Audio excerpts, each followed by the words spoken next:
자, 오늘 말씀은 예수님께서 안식일에 바리새인 집에 이제 들어가서 떡을 잡수셨다는 이 말씀이 1절에 나옵니다. 바리새인들이 예수님을 초청했어요. 그래서 예수님과 함께 떡을 드십니다. 그런데 이 일이 참 그냥 기분 좋게 예수님과 교제하면서 예수님과 정말 허물없이 하나님 나라의 말씀을 듣기 위한 것이 아니라 뭔가 예수님을 트집 잡기 위해서 꼬투리 잡으려고 이렇게 함정을 파놓는 그런 자리였습니다. 그래서 예수님과 대화하면서 뭔가 하나 걸리기만 해봐라. 그러면 트집 잡고 고소하고 또 감옥에 집어넣기 위한 그런 계획이었다 하는 것을 우리가 볼 수가 있죠. 그래서 1절부터 쭉 보면 이 안식일 날 병 고쳐주는 것 이거 마땅하냐 하면서 따지고 드는 거예요. 또 우리가 어디에 앉을 것인가 자리 문제를 가지고 또 따져듭니다. 그럴 때 예수님께서 안식일 날 우리가 해야 될 중요한 일이 뭐냐 하는 것, 그 다음에 자리가 문제가 아니라 겸손에 관한 것을 주님 말씀하셨죠. 이것은 계속 반복되는 말씀이라 오늘 좀 지나가고 오늘 15절부터는 초청에 관한 이 말씀을 드리려고 합니다. 자, 15절에 보면 15절 한번 같이 다시 볼까요? 함께 먹는 사람 중에 하나가 이 말을 듣고 이르되 무릇 하나님의 나라에서 떡을 먹는 자는 복되도다 하니. 한 바리새인이 이제 자기들이 얘기하는 것과 예수님 얘기하는 것이 정반대로 가니까 분위기가 싸늘해지는 거예요. 잔치집처럼 불러서 예수님 초청해서 좀 좋은 분위기로 만들어 보려고 했는데 자기들이 얘기한 것과 예수님의 대답이 정반대로 나가니까 분위기가 조금 이상해지는 거예요. 그래서 아니겠다. 분위기를 조금 한번 바꿔보기 위해서 하나님의 나라에서 떡을 먹는 자는 복되도다 하면서 이제 하나님의 나라 거기서 떡 먹는 그런 이야기를 하는 거예요. 우리 집에서 떡 먹는 게 아니라 하나님의 나라 하면서 분위기를 살짝 바꿉니다. 그럴 때 이 자기들의 생각은 뭐냐? 우리도 하나님의 나라에 가서 이 하나님 나라의 잔치에 참여하는 것, 이것이 얼마나 복이 있느냐 하는 그런 말씀이죠. 근데 예수님께서는 그 말씀을 확 뒤집어 버립니다. 너희들이 하나님의 나라에 들어갈 것 같으냐? 하나님의 나라에는 이렇게 이런 자들은 들어갈 수 없어. 정말 하나님 나라에 들어가서 복을 받기 위해서는 어떻게 해야 될 것인가 하는 것을 말씀을 주며 가르쳐 줍니다. 그것이 바로 혼인잔치의 비유지요. 혼인잔치의 비유. 자, 그 비유가 뭐냐? 16절 보면 이르시되 어떤 사람이 큰 잔치를 베풀고 많은 사람을 청하였더니 그랬어요. 큰 잔치, 결혼잔치예요. 결혼잔치. 이 잔치를 베풀고 많은 사람을 청하였어요. 여러분 자녀들 결혼할 때는 대부분 초대장을 보내잖아요. 누구 우리 사랑하는 이 자녀가 이제 몇 월 며칠 몇 시에 결혼하게 되었으니 오십시오. 정말 여러분들이 와서 자리를 빛내주시면 큰 영광이 되겠습니다 하는 그런 이 초청장을 보내죠. 초청장 보낸 사람은 대부분 겸손하게 와서 자리를 빛내주시면 큰 영광이 되겠습니다. 아주 겸손한 자세로 초청을 하죠. 그 다음에 이 잔치집에는 초청장을 부르고 초청할 뿐만 아니라 반드시 또 준비되어야 될 것이 있는데 17절 뭐라고 그랬어요? 잔치할 시각에 그 청하였던 자들에게 종을 보내 이르되 오소서 모든 것이 준비되었나이다 하매 옷이 없어서 모든 것이 준비되었습니다. 오시기만 하면 됩니다. 그러면서 모든 것, 먹을 것, 마실 것, 이 나눌 것, 이런 것들이 다 준비가 되어 있습니다. 잔치집에는 넉넉해야 되잖아요. 풍성해야 되잖아요. 그래서 이제 초청을 하고 다 사람들 모실 준비가 마쳤다 이거예요. 모든 것이 준비되었습니다. 옷이 없어서 얘기를 해요. 그런데 어떤 결과가 일어나느냐? 잔치집에 초청을 했어요. 먹을 것을 준비했어요. 그럼 사람들이 막 그냥 그야말로 왁자지껄 막 거기에 풍성해야 되지 않겠습니까? 그런데 이 잔치집에 사람이 없이 썰렁한 거예요. 그럼 뭔가 또 분위기가 깨지지 않습니까? 아, 이 집은 평상시에 남의 집 잔치에 잘 안 다녔는가 보구나. 이 집은 평상시에 남의 애경사를 참 즐겨하지 않았구나. 다 애경사는 남의 집에 얼마큼 다녔느냐에 따라서 자기 집에 손님이 있는 거 아니에요. 근데 손님이 없는 거예요.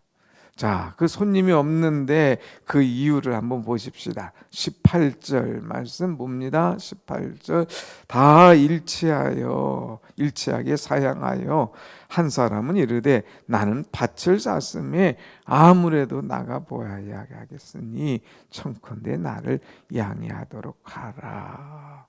여기에 초청을 한 사람들이 하나같이 다 일치하게 사양하여 거절했어요. 초청을 했는데 그 초청을 알겠습니다. 내가 여일 제치고 그날 꼭 가겠습니다. 약속하고 아니면은 거기 자기의 스케줄에 표를 해놓는 것이 아니라 거절하는 거예요. 똑같이 다 일치하게 사양하여 잔치집에 못 가겠다 이거예요. 근데 사람들이 초청에 거절하는 이유가 세 가지입니다. 여기 보니까 나는 밭을 샀음에 나는 지금 내가 사놓은 것 이거 지금 즐겨야 돼. 난 일해야 돼. 나는 이것을 가지고 열매를 거둬야 돼. 수확을 거둬야 돼. 나 거기 갈 시간 없어 하는 거죠. 또 두 번째는 19절 또 한 사람은 나는 소 5겨리를 샀음에 시험하러 가니 새 소를 샀어. 이거 멍에를 메고 이들이 잘 밭을 가는가 나 테스트하러 가겠다 이거예요. 우리로 말하면 새 자동차를 샀는데 자동차 이게 잘 나가나 한번 보기로 나가겠다 이거예요. 세 번째 사람은 뭐라고 그럽니까? 20절 또 한 사람이 이르되 나는 장가 들었으니 그러므로 가지 못하겠노라 하매 그랬어요. 나는 지금 결혼해서 신혼의 가정을 꾸몄어. 그래서 이 신혼에 지금 거기 갈 시간이 어디 있겠나 하면서 신혼이라 못 가겠다는 거예요. 저기 보면 모든 사람이 나는 하면서 개인 중심적이고 자기 생각에 자기 계획에 자기 판단에 못 가겠다고 하는 그런 사람들. 자, 여러분 많은 사람들이 초청할 때 그냥 오나요? 교회 오라고 초청하면 다 이런 핑계 저런 핑계 못 하잖아요. 내가 지금 바빠서 못 가고 우리 부모님이 못 가게 해서 못 가고 우리 남편이나 우리 아내가 못 가게 해서 못 가고 다 보면 핑계가 있어요. 핑계. 그런데 이 핑계 저 핑계 대고 못 갈 때에 그 주인이 그 소식을 들은 다음에 어떤 일이 일어나느냐 한번 보십시다 여러분. 21절 나같이 크게 읽습니다. 시작.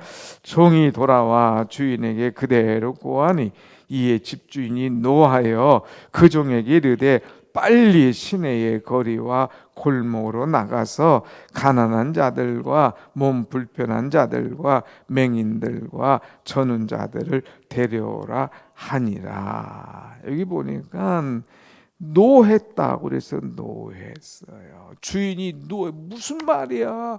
초청했는데 뭐 밭을 샀다고 뭐 그냥 이제 결혼했다고 뭐 시험하러 간다고 그러면서 노했어요.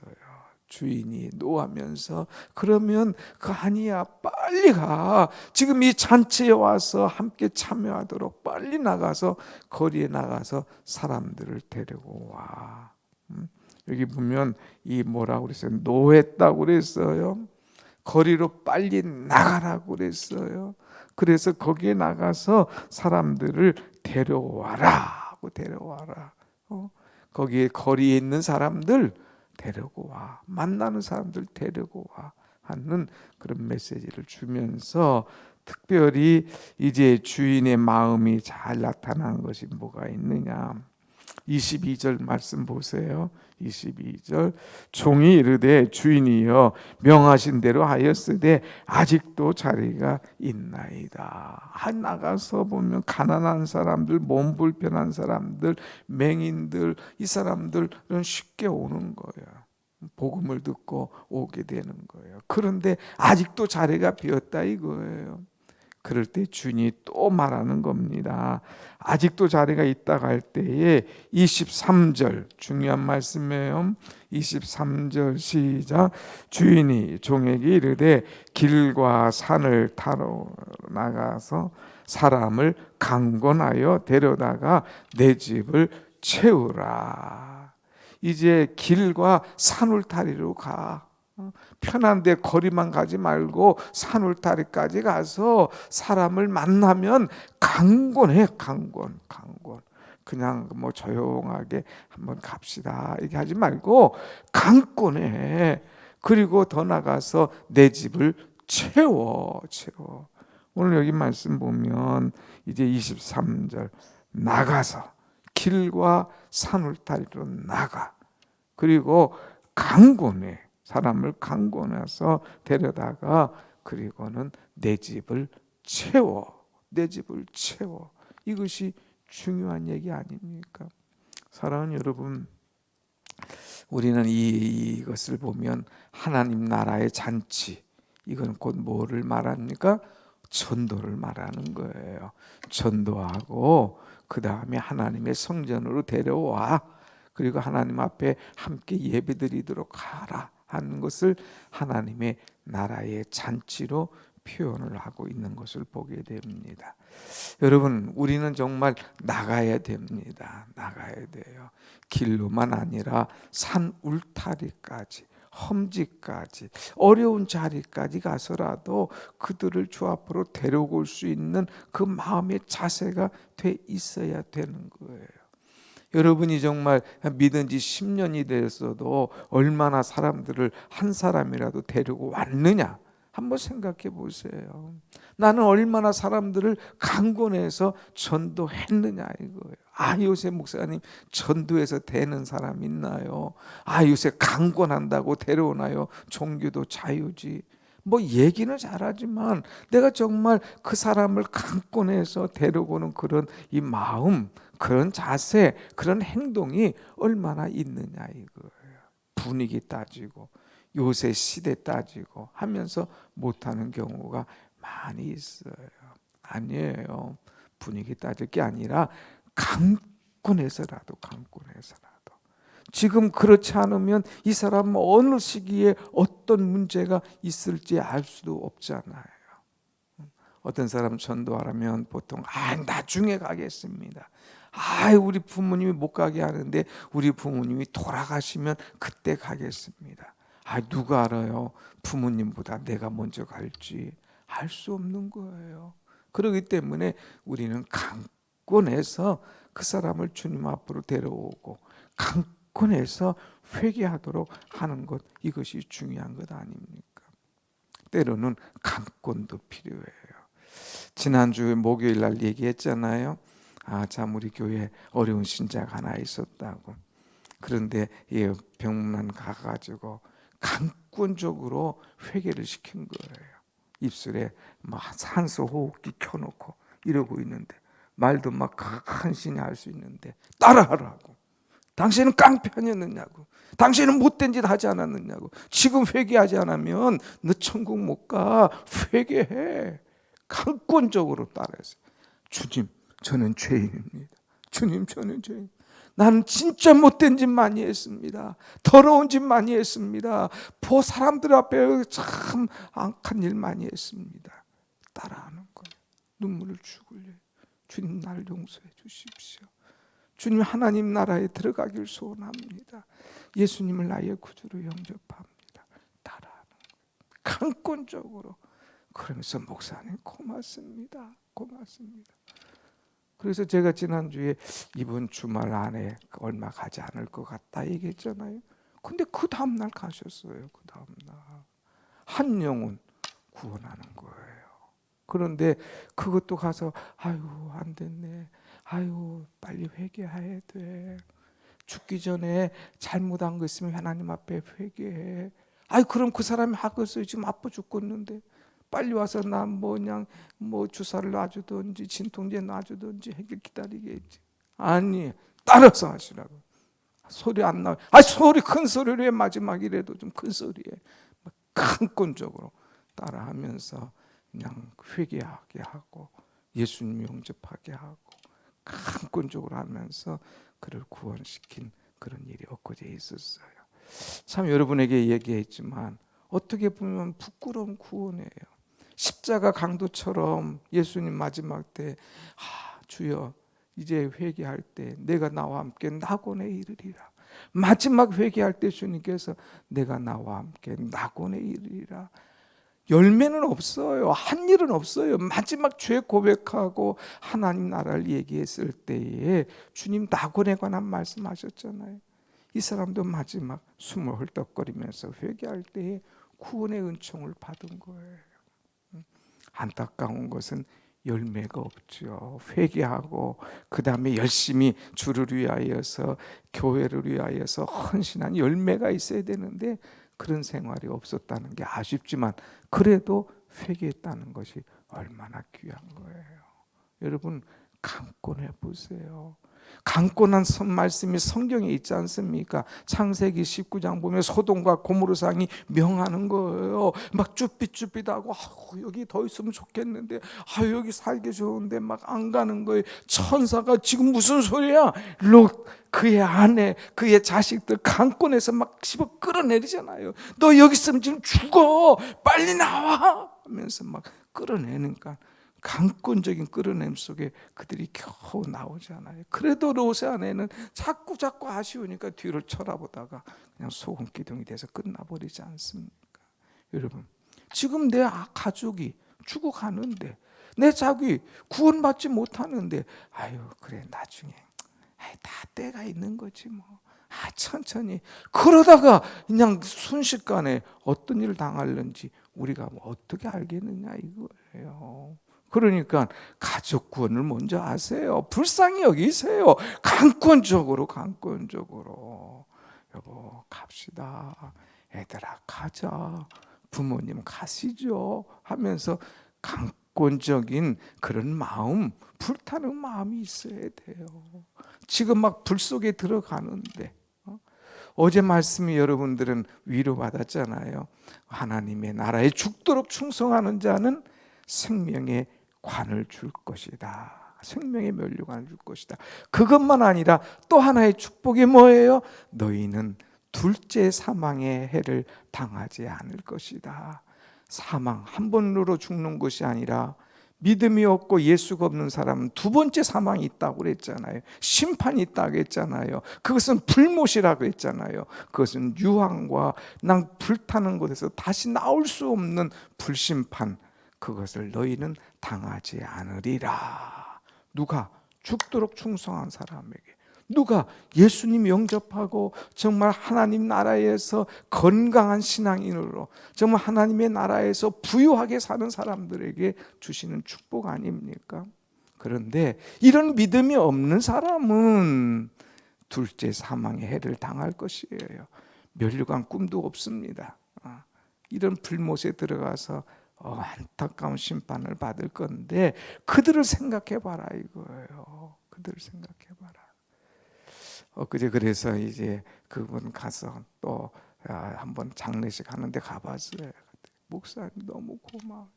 정말 아이처럼 편하게 아픔, 고통 호소하지 않고 그냥 잠자듯이 갔어요. 참 얼마나 고마워하겠어요. 막 죽지 않으려고 우둥부둥 하는 사람도 있는데 편하게 하나님의 나라 갈 수 있다는 거, 이거 얼마나 은혜입니까?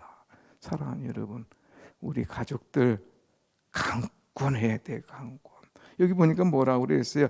나가서 사람을 강권하여 데려다가 손목을 탁 낚고 채는 거예요. 지금 내 아이가 막 자동차 밑에 깔리게 생겼어. 그럼 엄마는 몸을 날리잖아요. 막 강권해서 팍 살려드리잖아요. 그 마음, 지금 지옥불에 떨어진다 이거예요. 강권적으로 그를 구원시키는 그런 마음. 그래서 하나님의 사람으로 하나님의 성전에 와서 이 삶 영원히 사는 그런 복을 누릴 수 있도록 이렇게 하라 하는 말씀입니다. 그런 사람이 하나님 나라의 잔치에 참여하게 될 것이다 하는 거예요. 사랑하는 여러분, 하나님의 나라 잔치에 여러분 홀로 가지 마시고 썰렁하게 하지 마시고 사람을 강권하여서 거리로 나가서 데리고 와서 하나님의 전에 함께 와 하나님의 잔치에 참여하도록 열심을 다하고 죽도록 충성하는 여러분에게 생명의 아름다운 관, 생명의 면류관을 허락하실 줄로 믿습니다. 아멘. 기도하십시다.